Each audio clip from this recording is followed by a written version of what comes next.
کیا کیا باتیں آتی ہیں دماغ میں, کھوپڑی میں. ابھی میں ایک واقعہ سنایا نا, جس نے مجھے سنایا تو بس میں آنکھوں سے ضبط نہیں کر پا رہا تھا. حضرت مولانا طاری جمیل صاحب کا واقعہ ہے. ایک شخص آیا مجھ سے ملنے کے لیے, خواجہ سرا ہے. میں تو پہلی دفعہ زندگی میں کوئی خواجہ سرا مجھ سے ملا.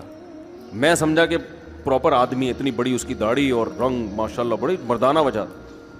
لیکن جب بات چیت کا انداز ہوتا ہے تھوڑا سا, وہ ایٹیٹیوڈ سے اندازہ ہو گیا کہ یہ مکمل مرد نہیں ہے. تو اس نے مجھے خود بتا دیا میں خواجہ سرا ہوں.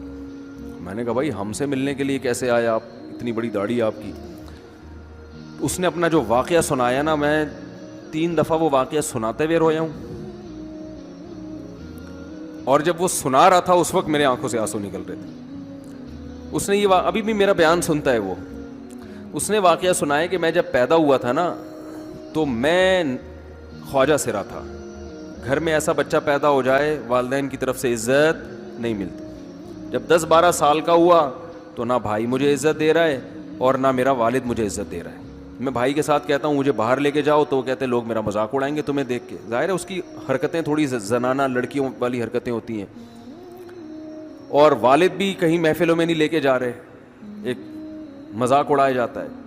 کہنے ایک دفعہ میں کہیں گزر رہا تھا تو یہ جو ہوتے ہیں نا خواجہ سراؤں کی پوری ایک جماعت تھی, انہوں نے مجھے پہچان لیا, دیکھا اتنا اچھا. اس وقت نہ اس کی داڑھی, اور یعنی اس میں خواتین والی ہی علامتیں تھیں زیادہ. تو انہوں نے مجھے کہہ رہے ہیں اتنی عزت دی, کھانا کھلایا اور اپنے گرو کے پاس لے کر گئے. اور گرو نے کہا کہ تم ہمارے ایجنٹ بن جاؤ, ہم تمہیں پھر ڈانس ماس کروائیں گے, آدھے تمہارے آدھے ہمارے, جو بھی اس کا سیٹ. کہہ رہے مجھے پہلی دفعہ کہیں عزت ملی. تو لیکن میرے ابا کو پتہ چل گیا تو ابا نے لا کے طبیعت سے کوٹ دیا, ٹھیک ہے نا, کہ دوبارہ ان میں نہیں بیٹھنا. ٹھیک ہے ہم نے توبہ کر لی, بھائی یہ برے لوگ ہیں, ڈانس ماس اچھی چیز نہیں ہے, ٹھیک ہے. تو اب کیا ہوا, کہتے ہیں کہ پھر جو ہے نا کچھ دنوں میں کہیں کسی سے جھگڑا میرا ہوا کسی بات پہ, تو اس نے انتقام لینے کے لیے شکایت لگا دی ابا کو کہ یہ دوبارہ ان کے پاس گیا, حالانکہ وہ جھوٹی شکایت تھی. اب ابا کو لگا کہ یہ صحیح کہہ رہا ہے جس نے شکایت لگائی ہے, کیونکہ شبہ تو تھا نا ابا کو دوبارہ جائے گا. ابا نے پھر مارا. تو کہہ رہے اب میں بول رہا ہوں کہ میں نے یہ کام نہیں کیا, میں نہیں جا رہا ان کے پاس, میں نہ ناچ گانا سیکھ رہا ہوں, کچھ بھی نہیں. لیکن ابا نے اس کی باتوں میں آ کے انکوائری نہیں کی ہوگی پوری, وہ سمجھے ہوں گے کہ بھئی ایسا ہی ہے. تو ابا نے پھر کٹائی لگائی. تو اس کے دل میں منفی جذبات پیدا ہو گئے اور یہ گھر سے بھاگ گیا کہ بھئی مجھے ویسے تو عزت نہ یہاں مل رہی ہے اور میں ذلت برداشت بھی کر رہا ہوں, تو بھی کہہ رہے میں وہاں چلا گیا. تو جب میں وہاں گیا ہوں نا خواجہ سراؤں کے ہاں, تو وہی گرو اور ڈانس, اور پھر اس نے مشہور کچھ ایکٹروں کے نام بتائے جن کے ساتھ ہم ڈانس کرتے تھے, اور پیسے آنا شروع ہو گئے, آدھے گرو کی جیب میں آدھے ہماری, اور ہٹو بچوں. لیکن ظاہر ہے یہ کوئی عزت دار راستہ تو نہیں ہے نا.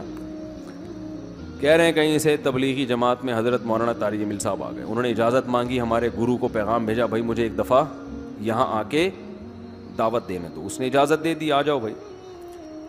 بیان کیا, ان کو سمجھایا بھائی یہ زندگی نہیں ہے, اللہ کی سیروزے کے لیے بہرحال ترغیب دی. کہہ رہے ہیں میں تیار ہو گیا, باقی لوگ تیار نہیں ہوئے, میں تیار ہو گیا. کہہ رہے میں نے گرو سے اجازت لی, اس نے کہا جاؤ لگا لو سیروزہ. تو کہتا ہے کہ جب میں حضرت کے گھر پہ گیا ہوں نا, تو حضرت پہلے سے دروازہ کھول کے ایسے انہوں نے دونوں بازو پھیلائے ہوئے تھے استقبال کے لیے, پہلے سے کھڑے ہوئے تھے علماء کے ساتھ. کہتے اتنے مشہور آدمی, اتنی بڑی سیلیبریٹی, اور اتنے بڑے بڑے علماء, ان کی پگڑیاں, ان کے اتنا خوبصورت لباس, جو خود عزت دار لوگ ہیں. کہہ رہے ایسے جو ہے نا میرے استقبال کے لیے دونوں بازو پھیلا کر کھڑے ہوئے, اور ایسے مجھے بیٹا بنا کے نا اپنے سینے سے لگایا کہ تو میرا بیٹا ہے. کہہ رہے خدا کی قسم مجھے زندگی میں پہلی مرتبہ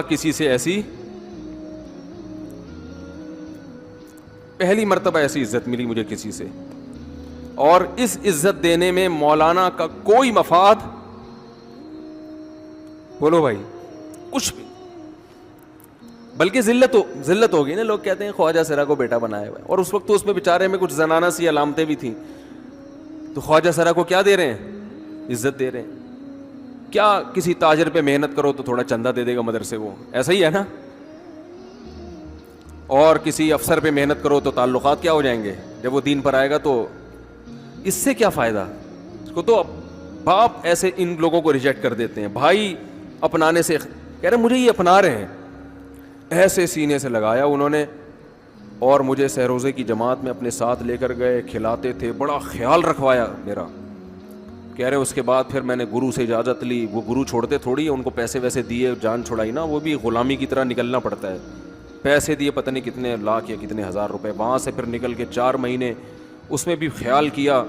تو پھر تبلیغ کے بزرگوں سے ملا, پھر انہوں نے پورا مجھے بتایا کہ بھائی تم یہ علاج کرو تاکہ تمہارے اندر یہ زنانہ علامتیں ختم ہو. تو وہ علاج کر رہا تھا ماشاءاللہ, اس انجیکشن لگے, انجیکشن میں ڈاکٹروں کی بھی مدد کروائی. یہ ایسی این جی او ہے میرے بھائی جس کو کوئی بھی این جی او نہیں کہتا, نہ ان کے کوئی اشتہار آ رہے ہیں. کتنے لاکھوں لوگوں کو اس طرح سے یہ لے کر بھی آئے اور ان کے مسائل بھی حل کیے, مگر نہ کوئی ویڈیو بن رہی ہے, نہ کوئی اشتہار آ رہا ہے. یہ تو اس نے خود مجھے بتا دیا نا, اور اس نے کہا ایسے سینکڑوں لوگوں کے ساتھ ہوا ہے. تو اس کی ماشاءاللہ اب داڑھی نکل گئی. اس نے کہا آہستہ آہستہ میں اللہ سے امید ہے کہ مکمل مرد بن جاؤں گا میں. تو یہ ہے وہ دعوت جس میں آپ کا کوئی مفاد بولو نہیں ہے.